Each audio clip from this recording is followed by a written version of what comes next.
Just take my heart when you go. Baby, take my heart. I don't have a need for it anymore.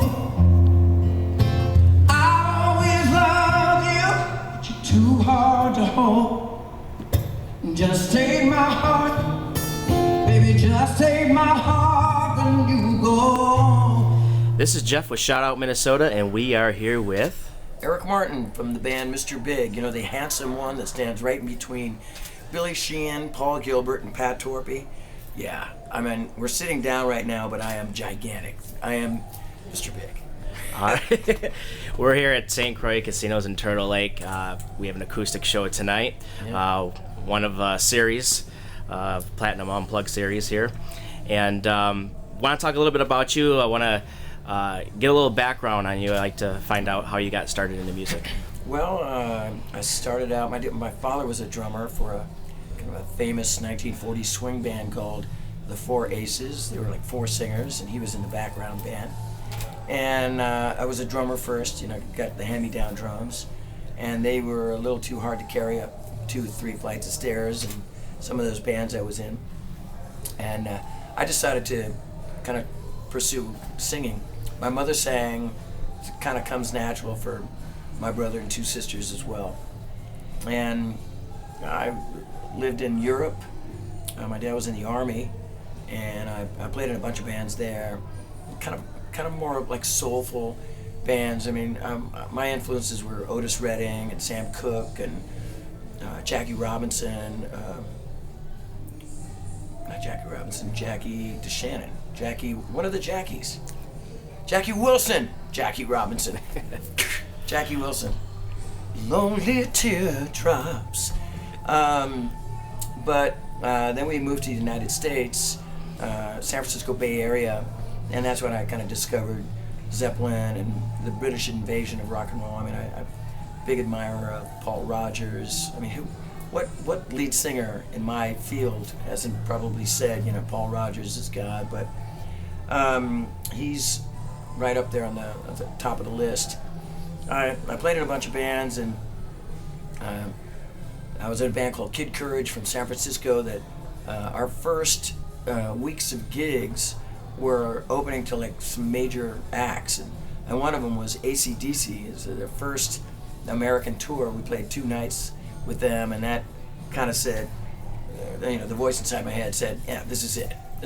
I don't want any more jobs, and I want to pursue this, you know, full time. So years and years later, I mean, I was signed to Capitol Records as a solo artist, managed by Herbie Herbert, who managed Journey. So for years, you know, I wrote songs with Neil Sean, and did all the demos and stuff with Jonathan Cain, and you know, the whole San Francisco scene was at my disposal. You know, I mean, I worked with everybody there and played all the clubs and stadiums and all that stuff even before being signed. But signed to Capitol Records, and then got the attention of Billy Sheehan, bass player extraordinaire, best bass player in the history of rock and roll as far as I'm concerned. He gave me a call, and the both of us started Mr. Big.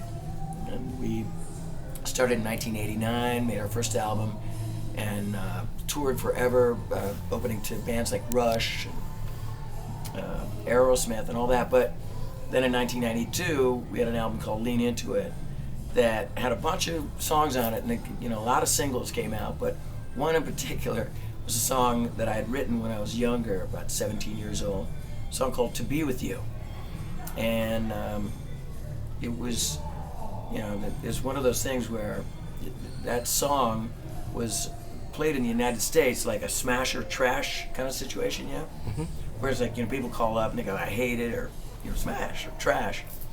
And it was a smash. It spread like wildfire, and it became #1 in the United States. And unbeknownst to me, it was #1 in like 15 other countries. So to this day, it's the gift that keeps on giving, you know? My children are set. My wife skips out to the mail. It's the break the twist of both of you. So come on, baby, come on over. Let me be the one to show you. I'm the one who wants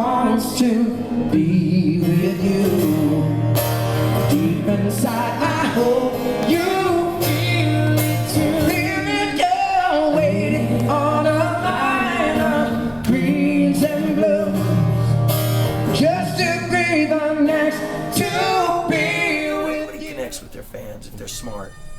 If they're stupid, they don't. You know, and then they're like, you know, painting houses. But anyway, we had a great connection with them, and they just kind of kept the torch held high.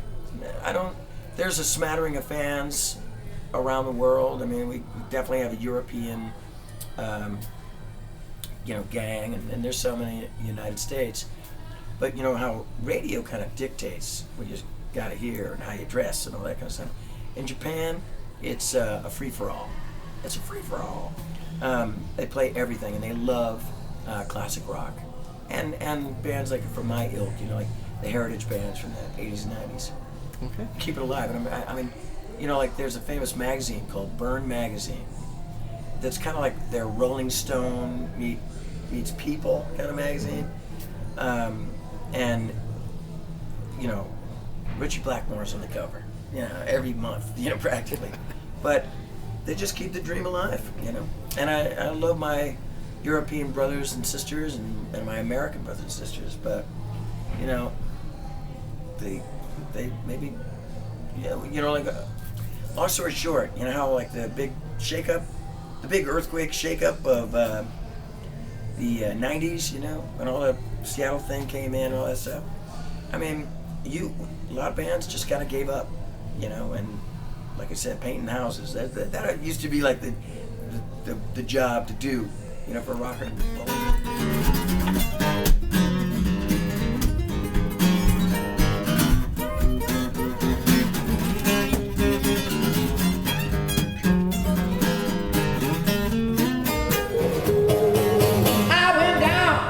Crossroad, try to flag a ride. When I'm down to the crossroad, baby, try to flag a ride. Nobody seems to know me. Everybody passes me by.